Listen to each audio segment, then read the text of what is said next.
नमस्कार, स्वागत है आपका न्यूज प्लस पे। मैं हूं आरशी। बढ़ते हैं अभी की ताजा खबरों की ओर। सिद्धार्थनगर के डुमरियागंज में बाढ़ पीड़ितों के राहत शिविर का आज सीएम ने दौरा किया और राहत शिविर में लोगों से बात की और उनका हाल जाने। साथ ही सीएम योगी आदित्यनाथ ने प्रेस वार्ता की और बताया कि बाढ़ से निपटने के लिए जो भी बचाव कार्य करने चाहिए वो सब राज्य सरकार कर चुकी है। जनपद सिद्धार्थनगर में करीब 2 लाख लोग प्रभावित हैं। राहत शिविर और बाढ़ से प्रभावित परिवारों को सभी रोजाना की चीजें सभी पीड़ित परिवारों को दिया जा रहा है। जो परिवार अपने घरों से बाहर आ गए हैं और घरों में पानी है, उन्हें कम्युनिटी किचन के जरिए उनके भोजन की व्यवस्था की गई है। आइए सुनते हैं और क्या कुछ कहा सीएम योगी ने। जनपद सिद्धार्थनगर के डुमरियागंज, इटवा, सोहरतगढ़, बांसी और नौगढ़, ये 5 तहसील वर्तमान में बाढ़ से प्रभावित हैं, जिनमें डुमरियागंज और नौगढ़ तहसील सर्वाधिक प्रभावित है। जनपद की लगभग 2 लाख की आबादी बाढ़ से प्रभावित है, जिनमें सर्वाधिक डुमरियागंज और नौगढ़ तहसील है। बाढ़ पीड़ित सभी परिवारों को बचाव और राहत कार्य के लिए प्रदेश सरकार ने पहले से ही सभी जिला प्रशासन को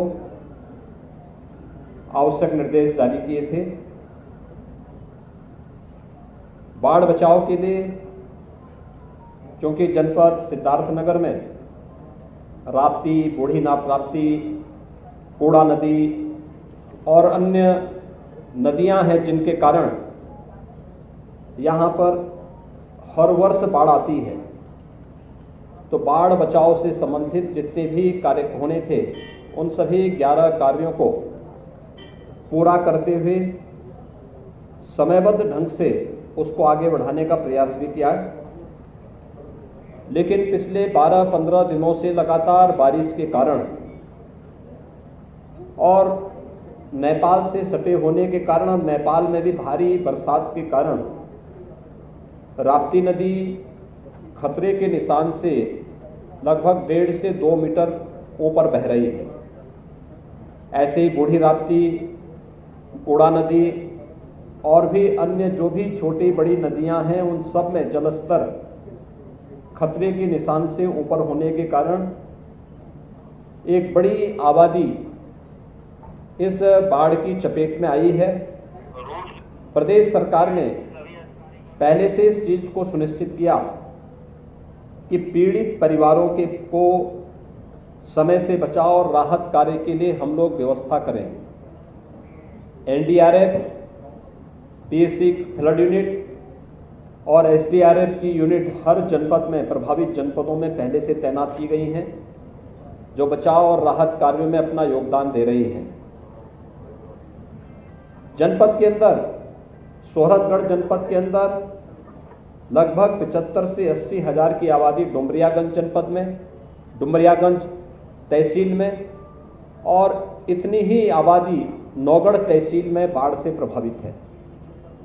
बाढ़ प्रभावित इन सभी परिवारों को पर्याप्त मात्रा में खाद्यान्न मिल सके, ड्राई राशन, जिनमें 10 किलो चावल, 10 किलो आटा, 2 किलो अरहर की दाल, नमक, हल्दी, मिर्च मसाला, धनिया, रिफाइंड तेल और 10 किलो आलू के साथ ही लाई, चना, गुड़, मोमबत्ती, दियसलाई, ये सभी चीजें उपलब्ध करवाने का कार्य किया जा रहा है। छाता या बरसाती भी उपलब्ध करवाने का कार्य सभी पीड़ित परिवारों को किया जा रहा है।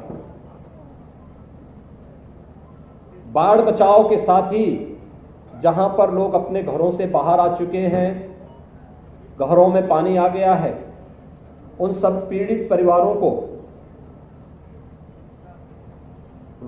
कम्युनिटी किचन के माध्यम से शुद्ध भोजन उपलब्ध कराया जा सके, इसकी व्यवस्था भी प्रत्येक जनपद में की जा रही है।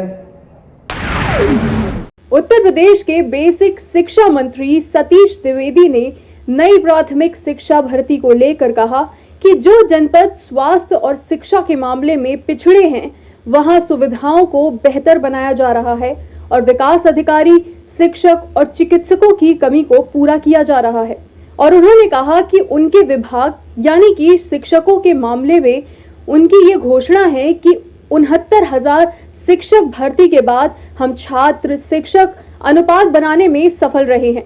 शिक्षकों के स्थानांतरण के बारे में क्या कुछ कहा शिक्षा मंत्री ने, आइए सुन लेते हैं। कि आकांक्षी जनपद जिन मामलों में पिछड़े हैं, स्वास्थ्य और शिक्षा के मामले में उन सुविधाओं को बेहतर बनाया जाए, वहां डॉक्टरों और शिक्षकों की या विकास विभाग से जुड़े हुए अधिकारियों के पद रिक्त नहीं होने चाहिए। इसलिए जब भी स्थानांतरण होते हैं तो अन्य जनपदों की तुलना में इन जनपदों में कम हो पाते हैं। अन्य विभागों की क्या प्रगति है वो मैं नहीं जानता, यद्यपि कि सरकार प्रयास कर रही है। विकास अधिकारियों और चिकित्सकों की कमी भी इन जनपदों में पूरी की जा रही है।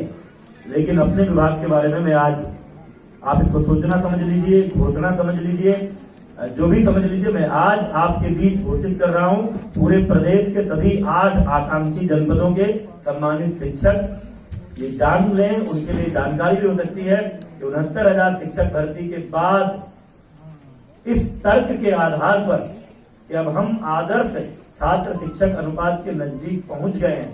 अब हमारे किसी भी जनपद में शिक्षकों की बड़ी संख्या में कमी जो पहले हुआ करती थी वो नहीं है। उस कमी को हम पूरा करने में सफल रहे हैं।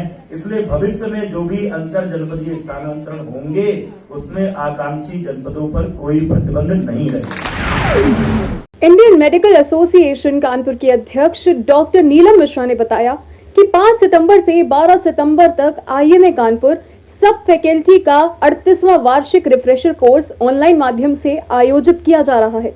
इस रिफ्रेशर कोर्स में देश के प्रतिष्ठित चिकित्सक वक्ता के रूप में भाग लेंगे तथा कानपुर के चिकित्सकों को विभिन्न बीमारियों, उनके निदान एवं नवीनतम उपचार के संबंध में व्याख्यान देंगे। देखिए, ये आज प्रेस कॉन्फ्रेंस कर रहे हैं हम लोग IMA CGP का ये ऑनलाइन प्रोग्राम करने जा रहे हैं। फर्स्ट टाइम अपने IMA के नवनिर्मित सेमिनार रूम में, क्योंकि पिछले साल ये प्रोग्राम पोस्टपोन हो गया था। तो 5 तारीख को इसका उद्घाटन होगा नेशनल प्रेसिडेंट, सेक्रेटरी और IMA CGP के डीन के द्वारा, और समापन जो होगा 12 तारीख की। टोटल 7 दिन का प्रोग्राम है, जिसमें कि हर रोज़ 3 लेक्चर्स होंगे और डिफरेंट स्पेशलिटी के डॉक्टर्स इसमें लेक्चर देंगे, बाहर के सारे लोग, और सारी बीमारियों का लेटेस्ट मैनेजमेंट और ट्रीटमेंट और किस तरह से इसकी डायग्नोसिस बताएंगे।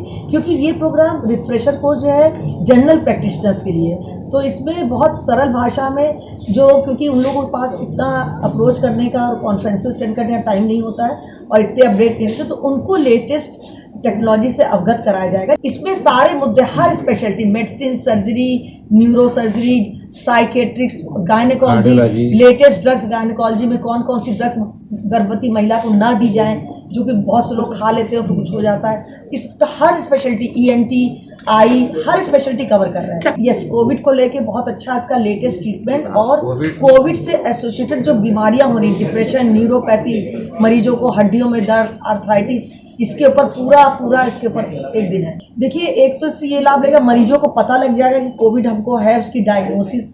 फिर सेकंड वेव की तरह ये थर्ड वेव मेरे हिसाब से नहीं आनी चाहिए, कि बहुत सारे लोगों को हर्ड इम्यूनिटी हो चुकी है जिनको कोविड हुआ या वैक्सीनेशन हो चुका है। अब काफ़ी लोगों का वैक्सीनेशन हो चुका है और लोग बहुत ज़्यादा कोविड से लोगों को समझ में भी आ चुका है, चाहे वो गर्भवती महिला, उन सबको समझ में आ गया है। और कुछ भी होता है लोग तुरंत डॉक्टर से कांटेक्ट भी करते हैं। तो उम्मीद करते हैं कि अब की बार हम लोग हॉस्पिटल वाइज भी अब की बार बहुत अच्छी तैयारी है, तो इस वजह से अब की बार ऐसा नहीं होने पाएगा कि मरीज को बेड ना मिले, ऑक्सीजन ना मिले। इस बार पूरी तैयारी है, ऑक्सीजन वगैरह की पूरी तैयारी।